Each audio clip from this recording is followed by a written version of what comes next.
बिस्मिल्लाहिर्रहमानिर्रहीम। अस्सलाम वालेकुम dear students, welcome to my YouTube channel.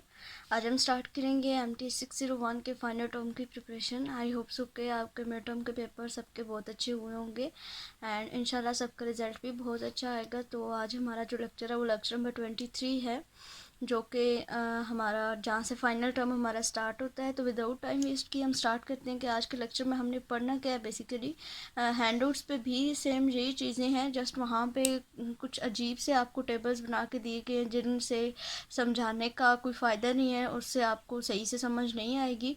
इसी वजह से मैंने इसको अलग से सॉल्व किया है बिल्कुल सिंपल से तरीके से, जैसे आपको सिंपलेक्स मेथड का एक लेक्चर मैंने दिया था बिल्कुल उसी तरह से हमने बिगम मेथड जो है, जो आज हमने पढ़ना है, बेसिकली जो हमारा टॉपिक है उसको भी हमने उसी तरह से सॉल्व किया है। तो सबसे पहले हम देखते हैं कि सिंप्लेक्स मेथड में और आज के जो हमने मेथड पढ़ने हैं इन दोनों में डिफरेंस क्या है।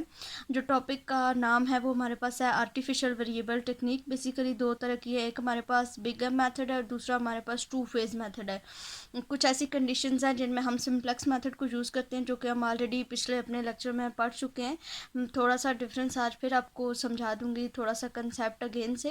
एंड जो कुछ ऐसे हमारे पास प्रॉब्लम्स हैं जिन पे हमने बिगम मेथड की टेक्निक को यूज़ करना है, और कुछ ऐसे भी प्रॉब्लम्स हमारे पास आएंगे जहाँ पे हम टू फेज मेथड को यूज़ करेंगे।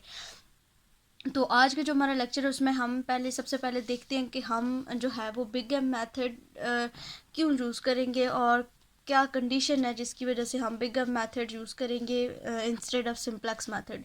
तो सबसे पहले देखिए कि हमने सिंप्लेक्स मेथड में क्या किया था कि हमारे पास जो इनइक्वालिटीज़ आती थी उनमें हमने अगर तो ज़्यादातर हमारे पास जो सोल्यूशन था ना, जो हमारे पास इनइक्वालिटी थी वो हमारे पास सारी लेस देन में आती थी, ठीक है। तो लेस देन में इनइक्वालिटी होती थी तो देन हम वहाँ पे सिंप्लेक्स मेथड को यूज़ करते थे, और वो छोटी मतलब इनइक्वालिटीज़ होती थी, छोटी इक्वेशंस होती थी जिनको हम आसानी से सॉल्व कर सकते थे बाय यूजिंग सिंप्लेक्स मेथड। और अगर वो लेस देन में होती थी इनइक्वालिटीज तो देन हमारा जो स्लैक वेरिएबल होता था उसको हम ऐड करते थे। अगर वो ग्रेटर देन इक्वल टू की फॉर्म में होती थी देन हमने जस्ट सिंप्लेक्स जो हमारा स्लैक वेरिएबल होता था, मीन्स के S1 S2 S3, वो उसको हम जो है वो माइनस कर देते थे, ठीक है। और जब हमारे पास इक्वल का साइन आ जाता था, इनइक्वल को इक्वल मतलब 3x + 5y is equal to something आ जाता था, तो वहाँ पे हमने कुछ भी नहीं था करना होता, वो सिंपली जैसे इक्वेशन होती थी एज इट इज़ हम लिख देते थे, ठीक है। तो अब हम देखते हैं कि बिगम मेथड में हमने क्या करना है। बिगम मेथड में जब हमारे पास लेस देन होगा तब तो सिंपल हमने जैसे हम सिंप्लेक्स मेथड में स्लैक वेरिएबल को ऐड करते थे उसी तरह से हमने इसमें भी सिंप्लेक्स वेरिएबल को ऐड कर देना है, ठीक है। लेकिन जब हमारे पास बात आएगी कि greater than equal to, basic जो डिफरेंस है वो अपने यहीं पे समझना, पूरी गेम जो है वो यहाँ से आपकी स्टार्ट होती है कि जब हमारा सिंप्लेक्स मेथड था तो देन हम जस्ट उसको कर देते थे, सब्ट्रैक्ट कर देते थे स्लैक वेरिएबल को, और वो नेगेटिविटी आ जाती थी हमारे सोल्यूशन में। अगर हम उसको इस तरह से सॉल्व करते थे तो हमारा सोल्यूशन जो है वो नेगेटिव फॉर्म में चला जाता था। अब बेसिकली हमारे पास जब ग्रेटर देन इक्वल टू का आएगा ना सिंबल, अगर तो हमारे क्वेश्चन में मेंशन नहीं होगा कि इसको अब सिंप्लेक्स मेथड से करें तो देन हमने उस क्वेश्चन को, उस प्रॉब्लम को हमने बिगर मेथड से ही सॉल्व करना होगा। जब हमारे पास ग्रेटर देन इक्वल टू की इनइक्वालिटी आएगी, हमारे जो सब्जेक्ट होंगे जिस चीज़ को हमने मैक्सिमाइज मिनिमाइज करना होगा और उसमें जो इनइक्वालिटीज़ दी गई होंगी वो हमारे पास ग्रेटर देन इक्वल टू की फॉर्म में आएंगी। अगर मेंशन नहीं हुआ होगा क्वेश्चन में कि इसको सिंप्लेक्स मेथड से करें, बिगम से करें, टू फेज से करें, तो देन आपने बिगम मेथड ही यूज़ करना है, ठीक है। यहाँ पे एक चीज़ आपको बता दूँ, तो जब आपका ग्रेटर देन इक्वल टू होगा तो सब्ट्रैक्ट तो आप करेंगे स्लैक वेरिएबल को बिगर मेथड में, लेकिन उसके साथ आपने क्या करना होगा, एक आर्टिफिशियल वेरिएबल भी उसमें ऐड करना होगा। अब ये आर्टिफिशियल वेरिएबल क्या है, इसको भी मैं आपको डेफिनेशन इसकी बताती हूँ कि स्लैक वेरिएबल नेगेटिव में होगा ना, तो उसकी नेगेटिविटी को ख़त्म करने के लिए हम क्या करें, यहाँ पे एक आर्टिफिशियल वेरिएबल ऐड करें जिसकी वजह से हमारा आंसर जो है वो अच्छे मतलब मैक्सिमाइज हो जाएगा, मिनिमाइज हो जाएगा, जिस तरह से भी आएगा, लेकिन पॉजिटिव में हम अपना आंसर जो है वो निकाल पाएंगे। और जब इक्वल टू का साइन आएगा तो हमारे पास यहाँ पे जब हमारा सिंप्लेक्स मेथड होता था तो हम उसको इक्वल टू को सिंपल ऐसे ही लिख देते थे, लेकिन जब हमारा बिगर मेथड है तो देन हमारा जब इक्वल आएगा तो वहाँ पे हमने एक आर्टिफिशियल वेरिएबल उसमें ऐड करना होगा। अब देख लेते हैं आर्टिफिशियल वेरिएबल क्या। आर्टिफिशियल वेरिएबल सेम इसी तरह से है जिस तरह आपके नेटवर्क में आपने डमी एक्टिविटीज़ का कंसेप्ट पढ़ा था कि उसका बेसिकली कोई मतलब नहीं होता है, जस्ट एक चीज़ को सिंप्लीफाई करने के लिए, उसका पूरा मतलब समझाने के लिए हम उस चीज़ को ऐड करते हैं। तो यहाँ पे भी वही चीज़ आप समझ सकते हैं कि artificial variable do not have any physical meaning, कि उसका फिजिकली कोई मीनिंग नहीं है। हम अपने सोल्यूशन को फाइंड करने के लिए जो है वो अपना आर्टिफिशियल वेरिएबल, आर्टिफिशियल नाम से ज़ाहिर है ना आपको, आर्टिफिशियल लाइक आप एग्जांपल ले लें आर्टिफिशियल ज्वेलरी की, लाइक गोल्ड की और आर्टिफिशियल जो ज्वेलरी सेम टू सेम हमें लगती है कि वो सेम टू सेम है, तो एक चीज़ की जगह को फिलअप करने के लिए हम दूसरी चीज़ वहाँ पे रख सकते हैं। तो वही चीज़ आप यहाँ पे समझ सकते हैं। ये क्या है, it is merely a device to get the starting basic feasible solution के जो हमारा आर्टिफिशियल वेरिएबल हम उसमें इंट्रोड्यूस करवाएंगे, वो हमारा जो बेसिक फेजिबल सोल्यूशन मतलब कि स्टार्टिंग पॉइंट हम निकालेंगे, उसके लिए हमारे पास ये यूज़ होगा। So that the simplex procedure may be adopted as usual until the optimum solution is obtained, कि अगर इस तरह की कंडीशन हमारे पास आ जाती है, मतलब अगर हम इसको नहीं यूज़ कर रहे होते तो देन हम सिंप्लेक्स मेथड को यूज़ करते हैं ऑप्टिमम सोल्यूशन को ऑब्टेन करने के लिए। और अगर हमारे पास ग्रेटर देन इक्वल टू की इनइक्वालिटी आती है हमारे पास जो हमारे सब्जेक्ट्स होते हैं उनमें, तो देन हम आर्टिफिशियल वेरिएबल को उसमें इंट्रोड्यूस करवाते हैं और देन हम अपने सोल्यूशन की तरफ जाते हैं कि हमारा एग्जैक्ट सोल्यूशन क्या निकलेगा। अब इसकी कॉस्ट क्या आर्टिफिशियल वेरिएबल की, वो आपके पास -m है, क्योंकि हमने जो हमारा स्लैक वेरिएबल था उसकी नेगेटिविटी को ख़त्म करने के लिए हमने एक आर्टिफिशियल वेरिएबल उसमें ऐड किया, तो इसकी जो बेसिक कॉस्ट होगी वो आपके पास यहाँ पे -m आएगी। ठीक है, बिग एम मेथड है ना, तो इसलिए यहाँ पे इसका जो है वो हम -m से लिखेंगे। अच्छा, आगे चलते हैं, अब एग्जांपल देखते हैं। सेम वही एग्जांपल मैंने लिए जो आपके हैंडआउट्स में सॉल्व है, आप इसको भी देखिएगा और जो आपके हैंडआउट्स में सॉल्व है उसको भी देखिएगा। आप देखेंगे कि आपको किसकी ज़्यादा अच्छे से समझ आई है। तो स्टार्ट करते हैं। कंसिडर द प्रॉब्लम, इस प्रॉब्लम को हमने मैक्सिमाइज करना है। z is equal to 2x + 5y, subject to x is less than equal to 40, y is less than equal to 30, x + y is greater than equal to 60। आगे वही बात जो जिसके लिए हमने बिग मेथड को चूज़ किया है, and X Y is greater than equal to 0 है। तो सबसे पहले तरीका बिल्कुल वही है, छोटी छोटी चीज़ें हैं जो मैं आपको साथ साथ बताती जाऊँगी। बिल्कुल, अगर आपने अभी सिंप्लेक्स मेथड का लेक्चर नहीं देखा तो उसका जो लिंक है वो मैं आपको डिस्क्रिप्शन में दे दूँगी, आप इससे पहले उसको लाजमी देख लीजिएगा, फिर आपको दोनों में डिफरेंस जो है वो अच्छे से समझ आ जाएगा। Then convert the problem into standard form by including the slack variable. अब स्लैक वेरिएबल को हम इंट्रोड्यूस करवाएंगे इसमें और आर्टिफिशियल वेरिएबल को भी इसमें इंट्रोड्यूस करवाएंगे। तो सबसे पहले हमारी जो इनइक्वालिटी है वो क्या है, x is greater than equal to 40 है ना, तो लिख देंगे x + s1। यही हमने रूल फर्स्ट वाला रूल पढ़ा है कि जब लेस देन इक्वल टू होगा तो सिंपल हमने बिग मेथड में भी स्लैक वेरिएबल को ऐड कर देना है, तो कर दिया add.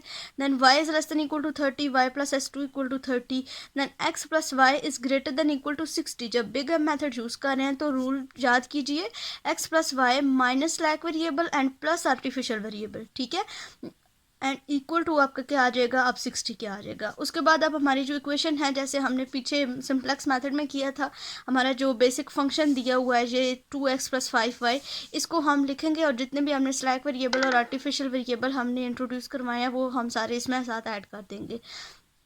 Then maximise that is equal to 2x + 5y + 0s1 plus, यानी कि इनकी जो फेजिबल सोल्यूशंस हैं वो हमारे पास क्या है, 0 हैं।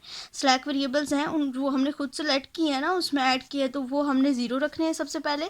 तो s1 भी 0, 0s1, 0s2 + 0s3 -m(a1), minus देख ले क्यों लगाया हमने, -m जो है वो हमारे पास जो हमने आर्टिफिशियल वेरिएबल इंट्रोड्यूस करवाया है उसकी कॉस्ट हमने देखी थी कि ये इसकी कॉस्ट है, और ये जो s3 था ये हमारे पास हमने इक्वेशन में क्या किया, इसको माइनस किया। लेकिन यहाँ पे जब हम इसको लेके आए तो इसको हमने पॉजिटिव में लिखा। पॉजिटिव में क्यों लिखा, क्योंकि हमने इसको पॉजिटिव बनाने के लिए ही तो हमने आर्टिफिशियल वेरिएबल इसमें इंट्रोड्यूस करवाया था, दैट्स वाई हमने इसको इस तरह लिखा। और बाकी सारी जो ये जितने भी वेरिएबल्स हैं x, y, s1, s2, s3 और a1, ये सारे ग्रेटर देन इक्वल टू 0 हैं। अब सबसे पहले इनिशियल जो बेसिक सोल्यूशन है वो जैसे हमने सिंप्लेक्स मेथड में किया था, सबकी वैल्यू जो हमारे पास वेरिएबल्स होते हैं उनकी 0 पुट करते हैं, और जो हमारे स्लैक वेरिएबल और आर्टिफिशियल वेरिएबल उनकी वैल्यूज हमने फाइंड कर लेनी है। पीछे हमारा जस्ट स्लैक था और अब हमारे पास आर्टिफिशियल भी है। s1 की वैल्यू यहाँ पे जब आप x की जगह पे 0 पुट की करेंगे तो आपके पास s1 की वैल्यू क्या आ जाएगी, 40। y की 0 पुट करेंगे तो s2 की आ जाएगी 30। यहाँ पे अब स्लैक वेरिएबल आपने नहीं देखना, अब आपने यहाँ पे जो आपके पॉजिटिव फॉर्म में है, यानी कि जिस की नेगेटिविटी को ख़त्म करने के लिए जो आपने पॉजिटिव जहाँ पे यूज़ किया है उस पॉजिटिव को ही आपने अब जो है वो यहाँ पे उसी की वैल्यू आपने यहाँ पे निकालनी है। तो इसलिए यहाँ पे A1 की वैल्यू आपकी क्या आ जाएगी, 60 आ जाएगी। अब हमने नेक्स्ट में स्टेप में क्या करना होता है, जैसे सिंप्लेक्स मैथड में मैंने आपको बताया था कि हम मैट्रिक्स बना लेंगे। जो हमारे पास इक्वेशंस हैं, ये जो इक्वेशंस दी हुई हैं सिंपल इन्हीं इक्वेशन से, ये जो अब हमने बनाई है इक्वेशंस रैक वेरिएबल्स को इंट्रोड्यूस करवा के यहाँ पे हम लिख लेंगे। सबसे पहले मैं आपको दोनों चीज़ें दिखाती हूँ। एक्स वाई जो भी हमारे पास वेरिएबल्स है ना वो सारे हमने लिख लिए सबसे पहले। देन हमने इक्वेशंस को देखना है। जो फर्स्ट वाली इक्वेशन है इसको देखिए, ये देखिए एक्स जो है वो उसका कोफिशिएंट 1 है तो यहाँ पे हमारे पास 1 आ जाएगा। वाई हमारे पास यहाँ पे नहीं है तो वाई का 0 आ जाएगा। एस आपका यहाँ पे 1 है, इसका कोफिशिएंट 1 है तो आपका 1 आ जाएगा, बाकी सारे 0 आ जाएंगे। ठीक है, बाकी अब आई होप सो कि ये नीचे आपकी फिलिंग हो जाएगी। अब आपका साथ में एक और चीज़ इंट्रोड्यूस हुई है, वो आपका A1 है। तो A1 जस्ट आपका लास्ट वाली जो इक्वेशन थी जिसमें ग्रेटर देन इक्वल टू का सिंबल आपने यूज़ किया हुआ था उसमें ये 1 आएगा, बाकी सारे इसके 0 आ जाएंगे। और बाकी यहाँ पे S3 जो है वो लास्ट वाली इक्वेशन में माइनस इसका 1 इसका कोफिशिएंट आएगा। बाकी जो नेक्स्ट हमारा कॉलम होता है वहाँ पे हमारे जो अननोन्स होते हैं X, Y, S1, S2, S3, A ये सारे आ जाएंगे। एंड राइट हैंड साइड पे जो इक्वेशंस की राइट हैंड साइड है 40, 30 एंड 60 ये हम लिख देंगे। ठीक है, उसके बाद हमारा इनिशियल टेबल बनाने का कंसेप्ट होता है, जैसे कि आपको सिंप्लेक्स मेथड याद होगा उसी तरह से बिल्कुल सेम टू सेम वही टेबल हमने यूज़ करना है। सिंपल सी एक चीज़ हमारी ऐड हुई है यहाँ पे ये, ठीक है, इधर ये चीज़ हुई है ऐड और जहाँ पे हमारे पास ये ऐड हुआ है। जाहिर बात है जब यहाँ पे हम इसको ऐड करें तो इधर भी ऐड करेंगे। यहाँ पे S3 था तो S3 अब हमारा नहीं है क्योंकि उसकी नेगेटिविटी को यहाँ पे हमने ख़त्म किया। तो ये मैं आपको बताती हूँ बल्कि। तो सबसे पहले हमारा क्या चीज़ हमने लिखी थी, CJ का लिखा था, उसकी हमने रो लिखी थी। CJ कौन सी रो है, जो आपने ये इक्वेशन बनाई थी मैक्सिमम ऑफ Z की 2, 5, 2 एक्स का कोफिशिएंट 2 है, वाई का 5 है, S1 का 0, S2 का 0, S3 का 0 एंड A1 का आपके पास क्या है -m है। तो वो हमने यहाँ पे सारी चीज़ें लिख दी हैं। ठीक है, उसके बाद X, Y, S1, S2, S3 और A ये चीज़ें भी आपको याद होंगी। C भी आपका इनिशियल जो आपकी कंडीशंस होती हैं वो। अब B का थोड़ी सी आप बात समझ लेंगे। S1 है, S2 है, जहाँ पे हम स्लैक्स सारे लिखते थे ना, तो यहाँ पे हमने S3 क्यों नहीं लिखा। S3 इसलिए हमने नहीं लिखा क्योंकि हमने S3 हमारा नेगेटिव आया था और उसकी नेगेटिविटी को ख़त्म करने के लिए हमने उसके साथ एक स्लैक वेरिएबल इंट्रोड्यूस करवाया था जो कि पॉजिटिव में था। तो दैट्स वाई हमने यहाँ पे ये A1 लिख लें या A लिख लें, एक ही बात है। जब आपकी ज़्यादा इनक्वालिटीज़ आती है ना, मतलब एक से ज़्यादा इक्वेशंस आपकी आ जाती हैं ग्रेटर देन में, तो फिर आप A1, A2, A3 इस तरह से यूज़ करते हैं। ठीक है, तो यहाँ पे आप तब आपने A1 लिखा है। अब A1 की कॉस्ट हमारे पास क्या है, यहाँ पे देखिए -m हम डाली थी। बाकी S1 जो है वो हमारे पास जहाँ पे 0 है और S2 भी जहाँ पे 0 है तो वो हमने लिख दिया। X भी आपका ये जो मैट्रिक आपने बनाया था इसकी जो राइट हैंड साइड 40, 30 और 60 वो हमने यहाँ पे लिख दिया 40, 30 और 60। और बाकी ये अंदर वाली जो सारी वैल्यूज़ हैं ये आपकी ये पूरा आपका जो हमने बनाया मैट्रिक वो सारा हमने उठा के यहाँ पे लिख दिया है। ठीक है, उसके बाद आगे अगर हम चलें तो नेक्स्ट जो हमारा स्टेप होता है उसमें हमने CJ -CJ फाइंड करना होता है। ये भी आपको याद होगा, फार्मूला याद कीजिए, CBXJ -CJ। तो किस तरह हम फाइंड करते हैं, सबसे पहले जो हमारा CB वाला होता है कॉलम उसको हमने मल्टीप्लाई करना होता है फर्स्ट वाले कॉलम के साथ और माइनस कर देना होता है ये जो हमारा फर्स्ट वाली रो होती है इसके साथ। ठीक है, पीछे तो हमने देखा था कि सिंपल हमने उठा के इन सब के साथ माइनस लगा के नीचे लिख दिया था, लेकिन अब यहाँ पे थोड़ी सी चेंजिंग आएगी क्योंकि हमने एक इसमें आर्टिफिशियल चीज़ ऐड की है, तो उस आर्टिफिशियल को भी हम लेके चलेंगे साथ। तो सिंपल है जी, नीचे मैंने इसको सॉल्व भी कर दिया हुआ है आपकी आसानी के लिए कि एक दफ़ा फिर आप इसको रिवाइज़ कर लीजिएगा। तो बाकी अगर आप जो है वो सिंपल आप टेबल से इसको कैलकुलेट किया करें, इस तरह लिखने का टाइम पेपर में तो नहीं होता, हमने सिंपल बस टेबल बनाना होता है। तो करना क्या है कि 0 को x के साथ मल्टीप्लाई किया इस चीज़ को फाइंड करने के लिए। 0 1 ये तो हो गया ही 0, ये भी 0 हो गया। -m को 1 के साथ किया तो -m आया एंड माइनस आपने करना होता है CJ। तो CJ जब फर्स्ट वाली है तो C1 निकलेगा, तो ये आप यहाँ पे बल्कि देख भी ले -2, तो -m -2 आ गया। देन हमने Z2 -C2 यानी कि ये जो इसकी सेकंड वाली टर्म है ये फाइंड की है। ये मैंने आपके आसानी के लिए साथ में नंबरिंग थोड़ी बहुत दे दी है ताकि आपको आसानी से समझ आ जाए।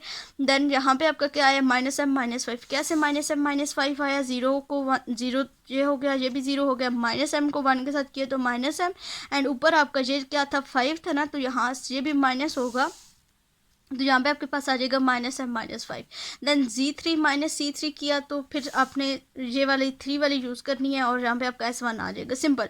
जो 0 0 वाले हैं उनको तो बेशक आप छोड़ ही दें, बस आप देखेंगे तो आपको समझ आ जाएगी। यहाँ पे आपके ये सारे 0 हो गए, ऊपर भी 0 है तो 0 आ जाएगा। देन अगला आप देख लें, ये भी सारे आपके 0 हो जाएंगे, 0 आ जाएगा।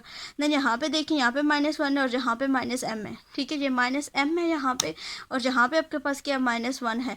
तो -m को -1 के साथ मल्टीप्लाई किया तो m आ गया। ऊपर 0 था ना तो वो उसको ख़त्म कर देगा, तो 0 तो ख़त्म हो जाएगा। सिंपल, आपका m आ गया। देन आपने ये जो है इसको आपने इस लास्ट वाले के साथ मल्टीप्लाई किया तो वो आपका आंसर 0 आ जाएगा। देन अब हमने क्या करना होता है कि जो हमारी चीज़ होती है, अब हमने की कॉलम को आइडेंटिफाई करना होता है। की कॉलम को अब यहाँ पे कैसे आइडेंटिफाई करेंगे, पीछे भी आपको बताया था कि जो लीस्ट नेगेटिव वैल्यू होती है उसको आपने लेना होता है, तो वही हम लेंगे। यहाँ पे सबसे छोटी वैल्यू यहाँ पे देखिए -m-2 है। जो m है वो आपकी एक बिगेस्ट, इसकी जो वैल्यू होती है ये एक बिगेस्ट वैल्यू है। ठीक है, और अगर हम -m लेंगे तो ये छोटी वैल्यू होगी। ठीक है, स्मॉलेस्ट वैल्यू होगी। तो जो हमारा ये रो आएगी, इसमें से जब हमने की कॉलम को आइडेंटिफाई करना है तो जो सबसे छोटी वैल्यू हमारी आएगी उसको हम लेंगे। हम -m में से -2 करेंगे तो हमारे पास वैल्यू आएगी, एक छोटी वैल्यू होगी। लेकिन जब हम -m में से 5 पॉइंट्स को माइनस करेंगे तो इससे भी छोटी वैल्यू आएगी। तो दैट्स वाई हमने चूज़ किया कि ये हमारा क्या है, इसका की कॉलम बनेगा। ठीक है, तो ये हमारा बन गया की कॉलम। उसके बाद अब की रो हम कैसे फाइंड करते थे, आपको पता होगा, याद होगा। रेशो फाइंड करते हैं हम। रेशो कैसे फाइंड होगी, एक्स बी को जो की कॉलम है उसके साथ हमने डिवाइड करना होता है। ठीक है, तो X B 40 divided by 0 infinity, 30 divided by 1 30, and 60 divided by 1 हमारा क्या आ जाएगा, यहाँ पे 60 आ जाएगा। अब यहाँ से हमने क्या करना होता है, जो सबसे छोटी पॉजिटिव वैल्यू होती है वो हमने लेनी होती है, और वो हमारी की रो होती है। तो यहाँ पे हमारा 30 सबसे छोटा है तो इसको हमने एरो हेड लगा दिया, और ये जो पूरी रो है ये आपकी की रो बन जाएगी। ठीक है, अच्छा। अब इंटरिंग और लिविंग वेरिएबल भी हमने देखा था, एक चीज़ ये भी हमारे पास होती है। तो यहाँ पे जो आपका ये y होगा ये आपका इंटरिंग वेरिएबल होगा, और यहाँ पे जो आपकी की रो में आपका वेरिएबल आएगा वो आपका लिविंग वेरिएबल होगा। ठीक है, तो आप ये नेक्स्ट टेबल में हम देखेंगे कि इसको किस तरह। अब जो है वो इतनी चीज़ आपको आई होप सो के समझ आ गई होगी। अब ये इसका इनिशियल टेबल है। ठीक है, ये देखें, y हमारा इंटरिंग वेरिएबल था और s2 जो हमारा क्या था वो हमारा एक लिविंग वेरिएबल था। ठीक है, यही चीज़ थी। अब हमारा सिंपल सी चेंजिंग क्या सबसे पहले हमने की है, ये हमारा इंटरिंग वेरिएबल हमने लगा दिया, और s जो हमारा यहाँ पे था लिखा हुआ वो हमने उड़ा दिया, यहाँ से वो लीव कर गया, चला गया। अच्छा, अब y के साथ यहाँ पे 5 आ जाएगा, और बाकी हम देखते हैं कि वो हमने कैसे चेंज किया। पहले फर्स्ट टेबल को देखिए। इसके साथ अब हमने करना क्या होता है, सबसे पहली जो चीज़ होती है वो हमने देखना होता है कि जो हमारा लिविंग वेरिएबल है उसमें क्या है। जो हमारा लिविंग वेरिएबल था वो हमारे पास यहाँ पे क्या था, S2 ने लीव किया है, तो यहाँ पे S2 का देखिए कॉलम देखिए 0 1 0। तो यहाँ पे जो y है जो इंटरिंग वेरिएबल है वो हमारे पास क्या है, 0 1 1 है। ठीक है, एक न्यू चीज़ है, ये भी देख लें। न्यू नहीं है, खैर पिछले में हमने देखा था कि हमारा जो सिंपल की कॉलम है उसके ऊपर नीचे 0 बनाना होता है, अगर वो ऊपर 1 है तो नीचे 0। तो एक और हिंट आपको दे देती हूँ कि यहाँ पे इस जैसा हमने इसको बनाना है। ठीक है, तो 0 1 0 है तो यहाँ पे 0 1 1 है, मीन्स कि जहाँ पे जो R3 है ना इसको यहाँ पे 0 होना चाहिए। तो ये कैसे 0 होगा, हम इन दोनों रोज़ को माइनस करेंगे, 1 -1 होगा तो तब 0 होगा। तो सिंपल R3 को R2 में से माइनस कर देंगे तो ये हमारा यहाँ पे 0 बन जाएगा। ये पूरी रो हमारी चेंज हो जाएगी। ठीक है, यहाँ से ये पूरी रो चेंज हो जाएगी। तो सेकेंड कॉलम टेबल में हमने सबसे पहले यही काम किया, R3 हमने चेंज किया R3 -R2 करके। तो ये हमने कर लिया। यहाँ पे आपका पहले 1 था, यहाँ पे अब 0 बन गया। ठीक है, तो ये हमारी पूरी रो चेंज हो गई। यहाँ पे आपका 60 था, 60 -30 आपका यहाँ पे 30 आ जाएगा।